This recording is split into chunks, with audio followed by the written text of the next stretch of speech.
Shalom saudaraku yang terkasih di dalam nama Tuhan Yesus Kristus. Selamat pagi dan salam sejahtera untuk kita semuanya. Saya Ardi, menyambut Anda di dalam Renungan Kristen Saudara Rohani. Selamat datang kembali di dalam renungan dan siraman rohani pagi hari ini. Harapan kami, semoga saudara yang terkasih dalam keadaan sehat selalu.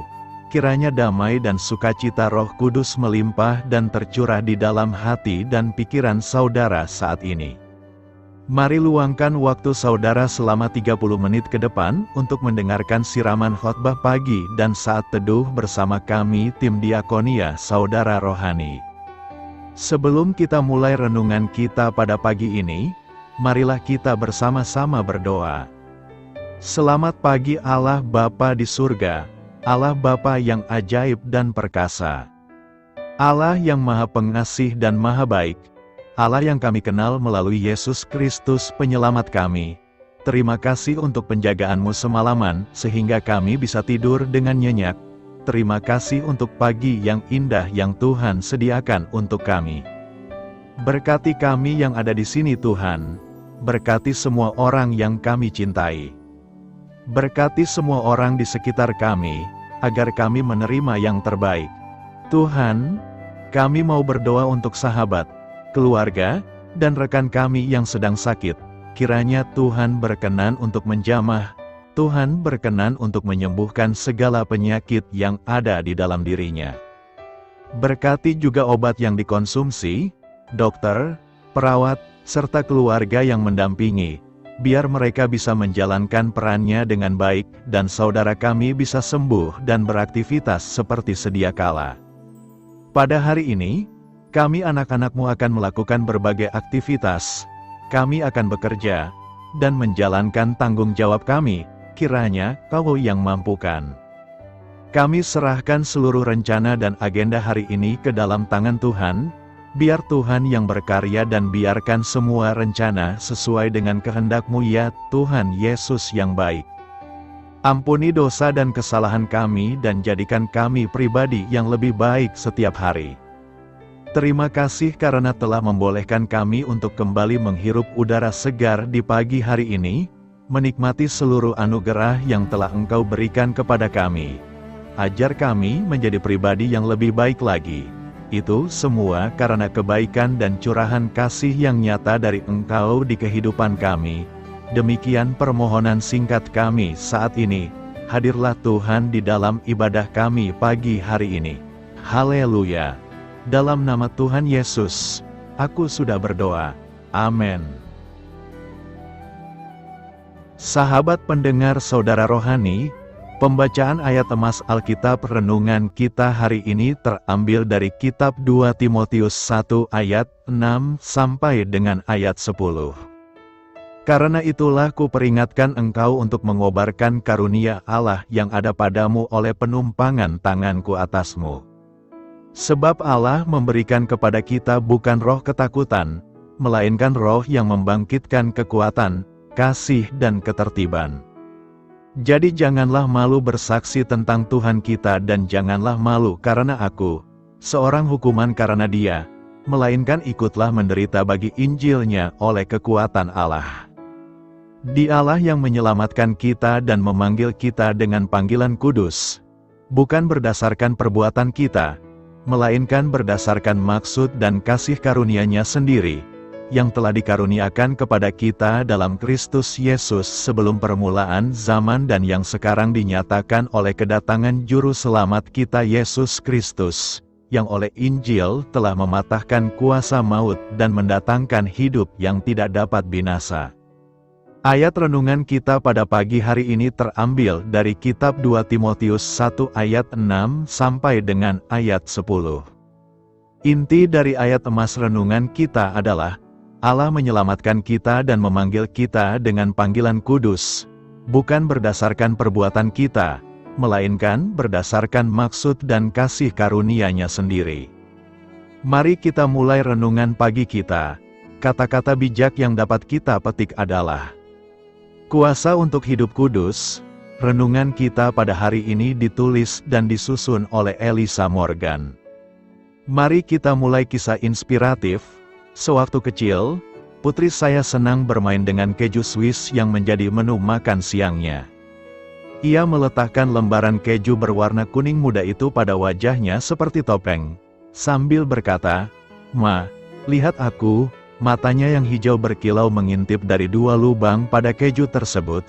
Bagi saya, keju Swiss yang berlubang-lubang itu mewakili perasaan saya tentang seluruh upaya saya sebagai seorang ibu untuk mengasihi dengan tulus dan penuh cinta, tetapi yang masih jauh dari kesempurnaan, apalagi kekudusan. Kita memang rindu menjalani hidup yang kudus, hidup yang dikhususkan bagi Allah dan memiliki karakter seperti Yesus.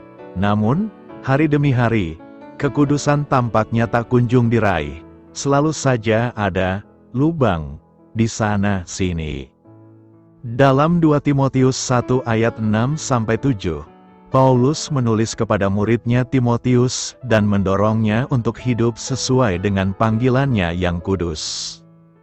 Sang Rasul menjelaskan bahwa Allah menyelamatkan kita dan memanggil kita dengan panggilan kudus, bukan berdasarkan perbuatan kita, melainkan berdasarkan maksud dan kasih karunia-Nya sendiri. Kehidupan ini sanggup kita jalani bukan karena karakter kita, melainkan oleh karena kasih karunia Allah. Paulus melanjutkan, kasih karunia ini telah dikaruniakan kepada kita dalam Kristus Yesus sebelum permulaan zaman. Pertanyaannya, maukah kita menerima kasih karunia Allah dan hidup dengan kuasa yang disediakannya?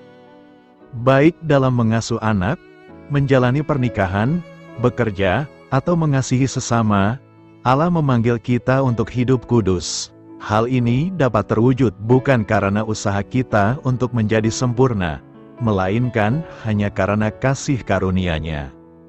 Marilah kita renungkan di dalam hati kita, bagaimana Anda memandang kekudusan diri Anda? Bagaimana cara Anda untuk meminta Allah mengingatkan Anda pada kasih karunia-Nya yang tak teratasi dan yang sanggup mewujudkan kekudusan-Nya dalam hidup Anda? Hal ini patut kamu ketahui dan menambah wawasan kamu. Paulus dan Timotius memiliki relasi istimewa sebagai pembimbing dan anak bimbing yang bagi Paulus terasa lebih seperti relasi ayah dan anak.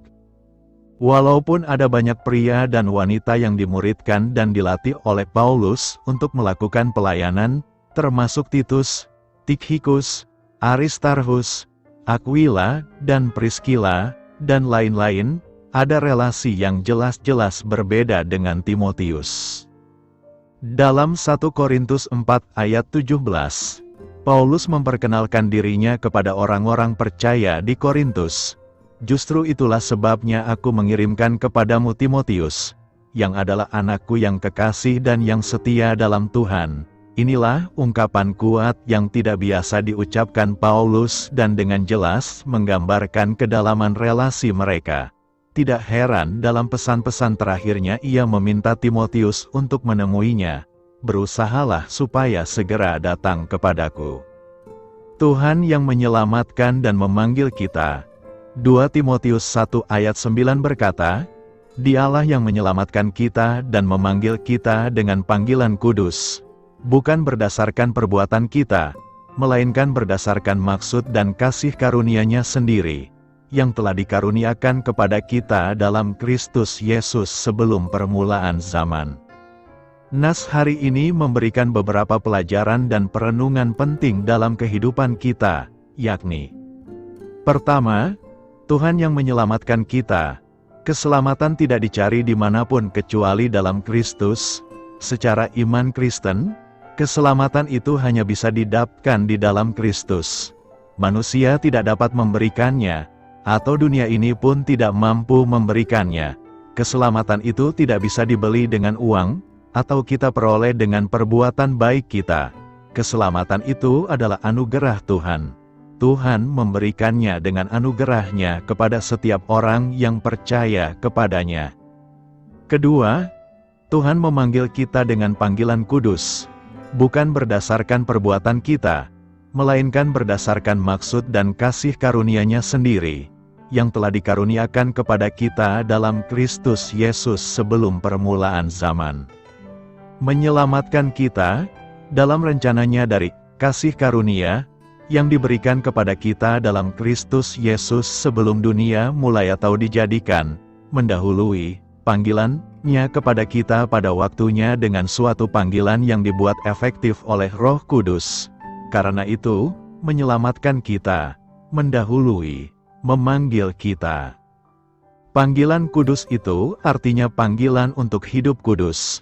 Panggilan kudus adalah panggilan sungguh-sungguh kepada kekudusan dan persekutuan dari atau dengan anaknya. Panggilan itu sepenuhnya datang dari dan mengklaim kita sepenuhnya bagi Allah, kudus, secara implisit menunjuk pada pemisahan orang-orang percaya dari dunia bagi Allah.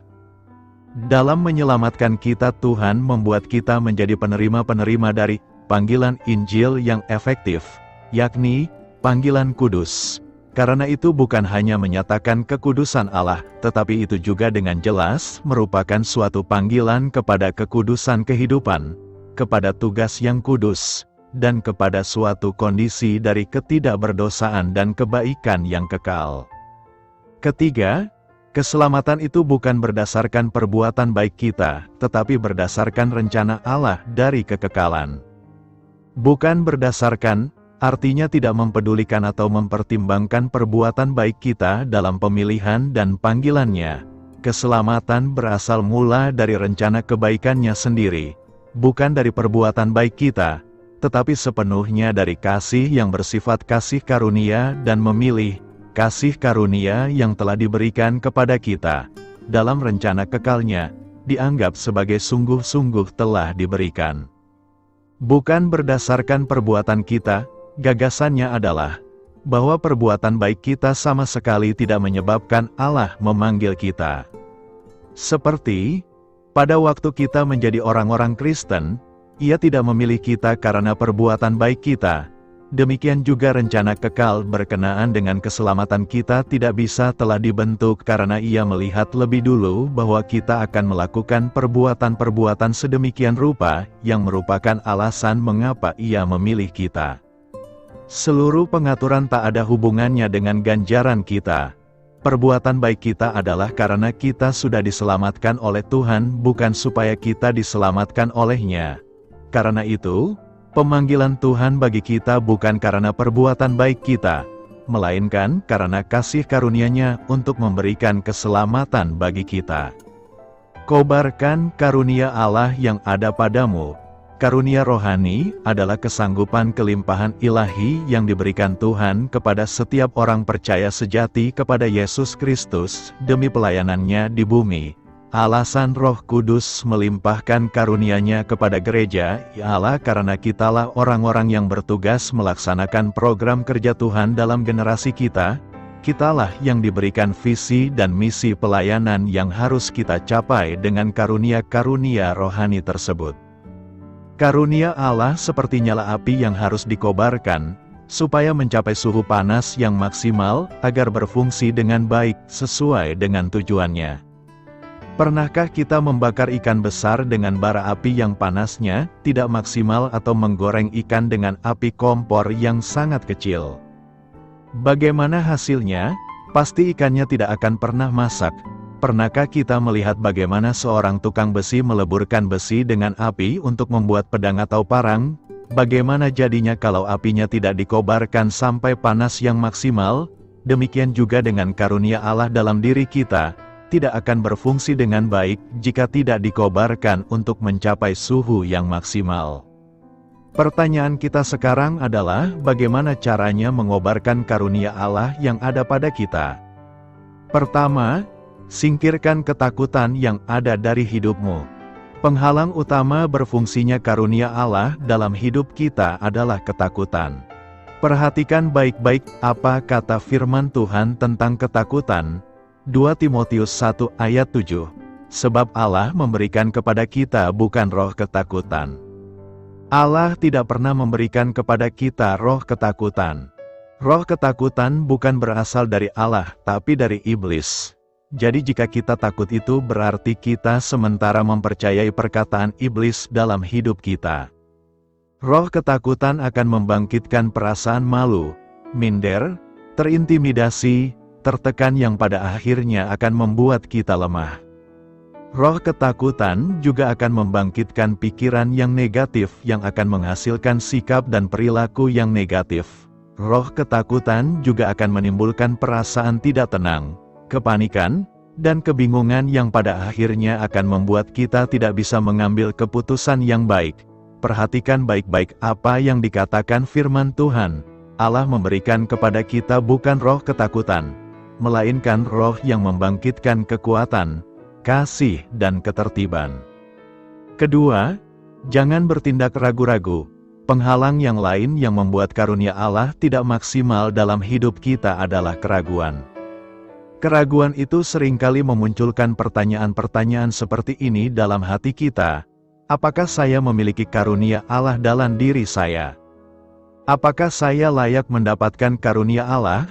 Perhatikan apa yang dikatakan firman Tuhan bagi kita yang masih ragu. Dialah yang menyelamatkan kita dan memanggil kita dengan panggilan kudus, bukan berdasarkan perbuatan kita, melainkan berdasarkan maksud dan kasih karunia-Nya sendiri, yang telah dikaruniakan kepada kita dalam Kristus Yesus sebelum permulaan zaman. Keraguan seringkali muncul dari perasaan tidak layak, karena kita tidak memiliki cukup kebaikan untuk layak menerima pemberian Allah. Karena itu kita perlu diingatkan kembali oleh firman Tuhan, bahwa keselamatan kita dan panggilan kudus yang Tuhan tetapkan atas hidup kita bukan berdasarkan perbuatan kita, tetapi berdasarkan rencana dan kasih karunia, pemberian yang cuma-cuma, dari Allah sendiri sebelum permulaan zaman, sebelum langit dan bumi diciptakan. Jadi jangan ragu, percayalah, kita layak bukan karena perbuatan kita tapi karena Allah mengasihi kita. Kuncinya hanya satu, semua itu akan kita terima di dalam Kristus Yesus. Allah Bapa tidak melihat perbuatan kita, tetapi melihat apa yang telah Yesus perbuat di kayu salib. Ketika kita percaya kepada apa yang Yesus sudah kerjakan bagi kita, saat kita tinggal di dalam Kristus Yesus, maka yang kelihatan bukan lagi perbuatan kita tapi kesempurnaan perbuatan Kristus Yesus bagi kita. Percayalah, di dalam Kristus kita semua dilayakkan untuk menerima kelimpahan kasih karunia dan anugerah dari Allah. Ketiga, mulailah pergunakan semua karunia yang ada padamu untuk memuliakan Allah. Yang terakhir adalah mulailah bertindak sekarang. Bangkitlah menjadi terang Tuhan. Jadilah saksi dengan semua talenta, kemampuan, keahlian dan semua hal yang ada padamu hari ini. Semua itu pemberian Allah. Jangan tunggu besok, bertobatlah hari ini. Lakukanlah sesuatu yang baik mulai hari ini. Berubahlah hari ini. Bersaksilah hari ini. Dan ingat, teruslah belajar, berlatih, dan jangan menyerah. Ada orang tua rohani dan saudara-saudara rohani yang akan menolongmu. Bergabunglah bersama mereka. Carilah mentor, pelatih, gembala, guru, sahabat, teman yang bisa mendukungmu. Dan mulailah belajar menjadi sahabat, saudara, pelatih, guru, gembala, orang tua rohani yang baik supaya banyak orang bisa ditolong. Sebagaimana Timotius adalah anak rohani dari Paulus dan mewarisi iman yang tulus ikhlas dari nenek dan ibunya. Memiliki sahabat rohani seperti Titus. Kepada kita pun Tuhan menyediakan semua yang terbaik untuk menolong kita tetap berkobar-kobar di dalam melayani Tuhan. Karena itu, kobarkan karunia Allah yang ada padamu. Jangan takut. Bapa mengasihimu sebab engkau percaya kepada Yesus Kristus Tuhan yang telah mati dan bangkit bagi kita. Mari kita buat ringkasan kitab 2 Timotius. Penulis 2 Timotius 1 ayat 1 mengidentifikasi penulis kitab 2 Timotius sebagai Rasul Paulus. Artikel selengkapnya, siapa yang menulis kitab 2 Timotius? Siapa penulis 2 Timotius? Tanggal penulisan, kitab 2 Timotius ditulis sekitar tahun 67 Masehi, tidak lama sebelum Rasul Paulus dibunuh. Tujuan penulisan, sekali lagi dipenjarakan di Roma, Rasul Paulus merasa kesepian dan ditinggalkan. Paulus menyadari bahwa kehidupannya di bumi kemungkinan besar akan segera berakhir. Kitab 2 Timotius pada dasarnya adalah kata-kata terakhir Paulus. Paulus tidak memikirkan keadaannya sendiri untuk mengungkapkan kepeduliannya terhadap gereja-gereja dan khususnya terhadap Timotius. Paulus ingin menggunakan kata-kata terakhirnya untuk menyemangati Timotius dan semua orang percaya lainnya untuk bertekun dalam iman dan mewartakan Injil Yesus Kristus. Ayat kunci 2 Timotius 1 ayat 7 berkata, "Sebab Allah tidak menganugerahkan kepada kita roh penakut, melainkan roh yang penuh kekuatan, kasih dan disiplin diri." 2 Timotius 3 ayat 16-17 berkata, "Seluruh kitab suci dinafaskan oleh Allah dan berguna untuk mengajar, menegur, mengoreksi dan mendidik dalam kebenaran, sehingga abdi Allah diperlengkapi sepenuhnya untuk setiap pekerjaan baik." 2 Timotius 4 ayat 2 berkata, "Beritakan firman, bersiaplah pada musim dan di luar musim, mengoreksi, menegur dan memberi semangat dengan penuh kesabaran dan instruksi yang cermat." 2 Timotius 4 ayat 7-8 berkata, "Aku telah mengakhiri pertandingan yang baik, aku telah mencapai garis akhir, aku telah memelihara iman, sekarang telah tersedia bagiku mahkota kebenaran, yang akan dianugerahkan kepadaku oleh Tuhan, Hakim yang adil pada hari itu dan bukan hanya kepadaku, tetapi juga kepada semua orang yang merindukan kedatangannya." Ringkasan singkat, Paulus mendorong Timotius untuk tetap bersemangat bagi Kristus dan tetap teguh dalam doktrin yang sehat.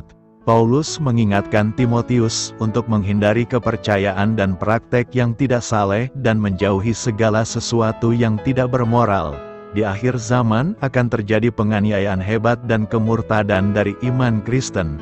Paulus menutup dengan permohonan yang kuat agar orang-orang percaya tetap teguh dalam iman dan menyelesaikan perlombaan dengan kuat.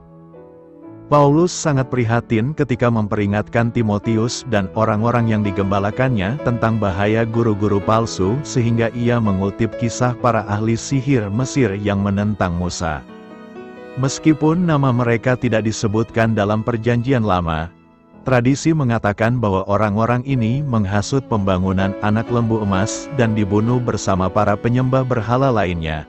Paulus memperkirakan nasib yang sama akan menimpa mereka yang menolak kebenaran Kristus. Kebodohan mereka pada akhirnya akan dinyatakan oleh semua orang. Sangat mudah untuk menyimpang dalam kehidupan Kristen. Kita harus terus memperhatikan hadiahnya, diberi upah di surga oleh Yesus Kristus. Kita harus berupaya menghindari doktrin palsu dan praktik yang tidak saleh. Hal ini hanya dapat dicapai dengan berpijak pada pengetahuan kita akan firman Tuhan dan teguh dalam penolakan kita untuk menerima apapun yang tidak alkitabiah. Apa maksudnya membangkitkan karunia? Menggairahkan karunia adalah ungkapan yang ditulis oleh Rasul Paulus kepada Timotius, murid mudanya dalam iman. Sebab itu aku mengingatkan kamu untuk membangkitkan karunia Allah yang ada di dalam kamu dengan penumpangan tanganku. Menggerakkan hadiah juga muncul dalam versi King James dari ayat ini. Tetapi terjemahan lain berbunyi, mengipasi hadiah itu, tetap membakar hadiah, dan menyalakan kembali hadiah. Paulus menulis 2 Timotius dari penjara sambil menunggu eksekusinya. Beliau hanya mempunyai sedikit waktu tersisa sebelum kematiannya, maka beliau menulis surat yang sangat pribadi ini dengan penuh kasih sayang dan kepedulian yang mendalam terhadap sahabat dan anak didiknya yang terkasih. Paulus tahu bahwa Timotius menghadapi tanggung jawab yang sangat besar dalam memimpin gereja, dan dia ingin mendorong pemuda tersebut untuk berdiri teguh dalam menjaga Injil dan menyebarkan pesan keselamatan dalam Yesus Kristus. Kata Yunani yang diterjemahkan mengaduk berarti menyalakan api, misalnya dengan meniupkan tiupan. Siapapun yang pernah menyalakan api unggun tahu bahwa mengobarkan bara api yang sudah padam dapat menyebabkan bara api itu menyala kembali dan menyala lebih terang. Timotius harus memastikan bahwa karunia rohaninya tidak menjadi dingin karena tidak digunakan. Dia harus mengaduknya dan menjaga agar api tetap menyala. Semua orang percaya menerima karunia Roh Kudus pada saat keselamatan. Roh Kudus membawa karunia-karunia lain bersamanya, dan Timotius telah menerima karunia rohani tertentu yang memungkinkan dia menjadi pelayan yang efektif. Karunia tersebut telah diberikan kepada Timotius melalui penumpangan tangan Paulus, yaitu Rasul telah memberikan karunia ini pada saat pentahbisan orang yang lebih muda, ketika Timotius diangkat untuk pelayanan. Paulus sangat tertarik dengan kehidupan dan pelayanan Timotius, dan dia ingin memastikan bahwa Timotius menggunakan karunia yang telah diberikan kepadanya secara efektif, demi kemuliaan Allah.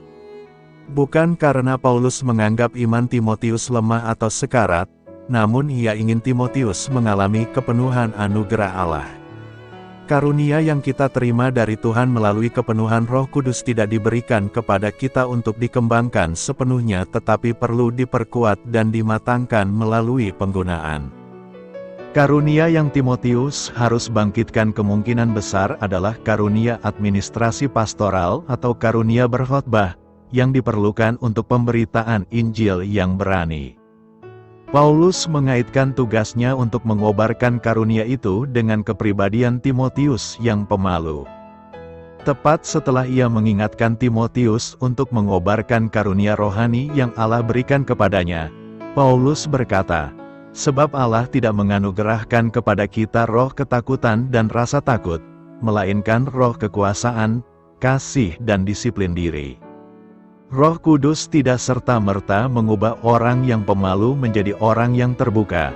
Namun Dia akan menyediakan sumber daya yang dibutuhkan orang tersebut dalam setiap situasi. Tuhan memberi kita kekuatannya ketika kita lemah, kasih-Nya untuk menghadapi orang-orang yang tampaknya tidak dapat dicintai, dan disiplinnya ketika kita kurang dapat mengendalikan diri. Selain itu, Paulus tidak menyarankan agar Timotius menjaga nyala api Roh Kudus dengan usaha manusianya sendiri. Sebaliknya, Paulus mengetahui bahwa Roh Kudus membutuhkan kerelaan kita untuk bekerja sama untuk mengisi dan memampukan kita. Bagaimana kita bekerja sama dengan Roh Kudus untuk membangkitkan karunia itu? Kita membangkitkan karunia itu dengan menggunakan karunia yang telah diberikan kepada kita. Kita membangkitkan karunia itu melalui disiplin yang saleh, yang menghasilkan buah sifat Allah dalam hidup kita. Tetapi buah roh adalah kasih, sukacita, damai sejahtera, kesabaran, kebaikan, kesetiaan, kelemah lembutan dan pengendalian diri. Tidak ada hukum yang menentang hal-hal seperti itu. Kita menjaga karunia itu tetap menyala dengan tidak membiarkan diri rohani kita menjadi dingin atau, lebih buruk lagi, suam-suam kuku.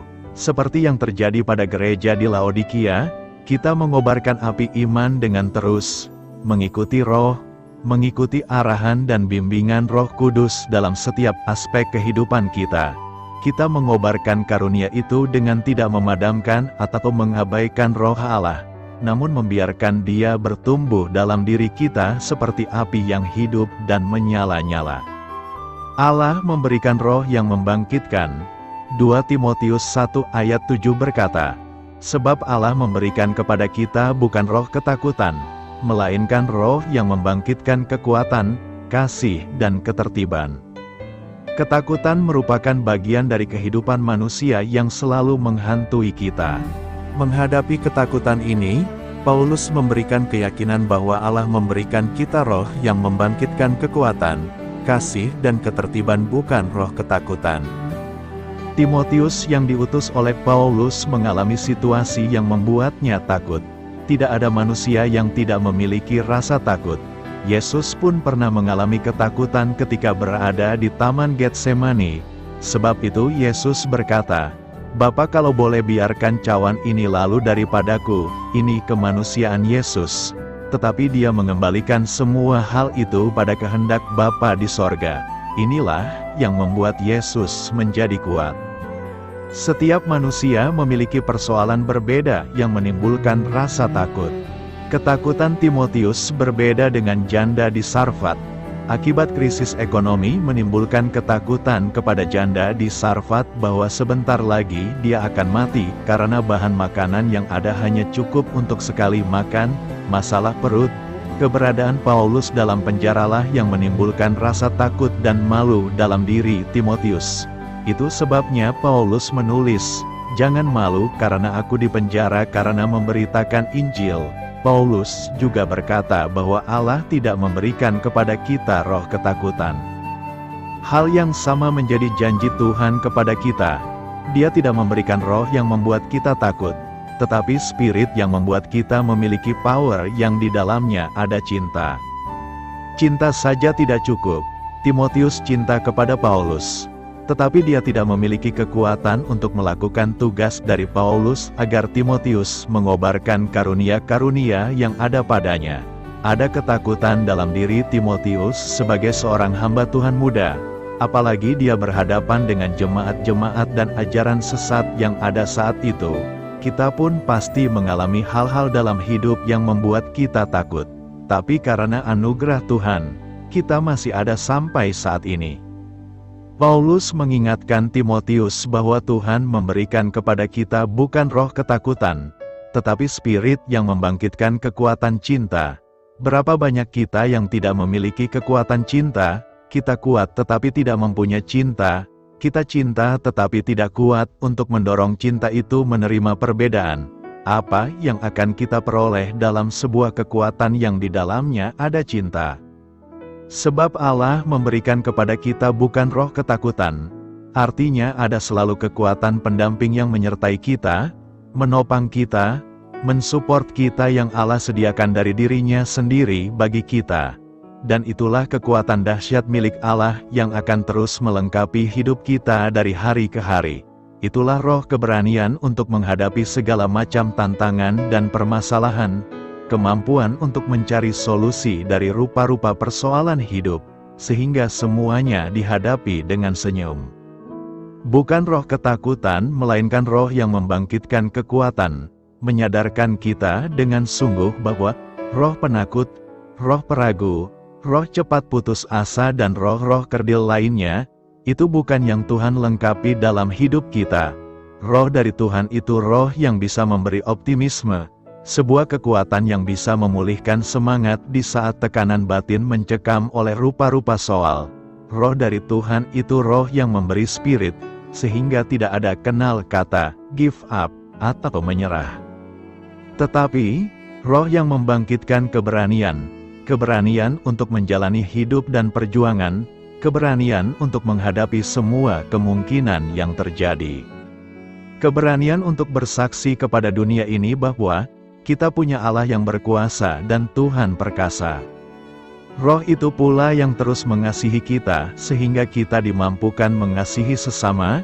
Roh yang sama pula yang memungkinkan kita hidup tertib di dalam dunia yang cenderung tidak tertib ini. Sebab itu, kita tidak perlu terlalu takut berlebihan. Kalau kita sungguh-sungguh yakin bahwa kita punya Tuhan yang berkuasa, mari kita jalani hidup ini dengan tetap tenang, penuh sukacita dan penuh pengharapan kepada Tuhan kita yang baik itu. Karena itu, janganlah takut menghadapi tugas panggilan kita sebab Allah memberikan kita roh yang membangkitkan kekuatan, kasih dan ketertiban. Doa saya menyertai saudara sekalian.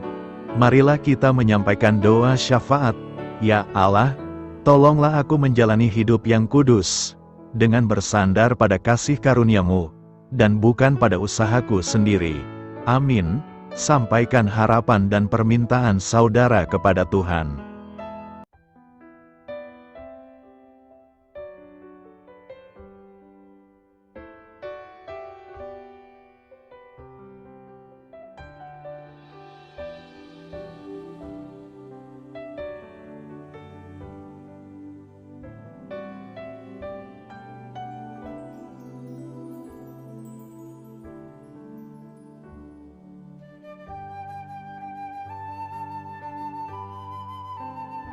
Marilah kita renungkan sahabat saudara rohani, Demikianlah renungan firman Tuhan pagi hari ini. Semoga menjadi berkat dalam hidup kita. Dan sebelum kita memulai segala aktivitas kita pagi hari ini, marilah kita berdoa. Selamat pagi Bapa, malam hari telah berganti pagi. Kehidupan baru telah Engkau berikan kembali bagi kami. Bapa Surgawi, tolonglah aku menyadari kebutuhan orang lain, supaya aku dapat membagikan apa yang telah Engkau berikan kepadaku. Pada saat aku membutuhkan, berilah aku keyakinan bahwa Engkau akan mencukupkanku, melalui orang-orang yang mengasihi-Mu, bukan karena kami pantas atau layak, namun karena kasih karunia-Mu kami boleh ada, sebagaimana kami ada di pagi hari ini. Terima kasih Tuhan, atas kesempatan baru yang telah Tuhan berikan kepada kami, untuk bisa memperbaiki diri agar kami bisa lebih layak di hadapan-Mu. Hari ini kami serahkan semua perkara dan kesulitan yang akan kami lalui ke dalam tangan-Mu. Biarkanlah kami bisa memuliakan-Mu dalam segala aktivitas yang akan kami lakukan. Amin. Biarlah firman Tuhan menjadi pengingat untuk kita semua, bahwa tuntunan dari Roh Kudus akan selalu memberi jalan keluar bagi setiap permasalahan hidup kita, dan memberi kedamaian di hati kita. Sampai jumpa di renungan pagi saudara rohani berikutnya. Kiranya Tuhan selalu memberkati saudara semua hari ini. Amin. Shalom.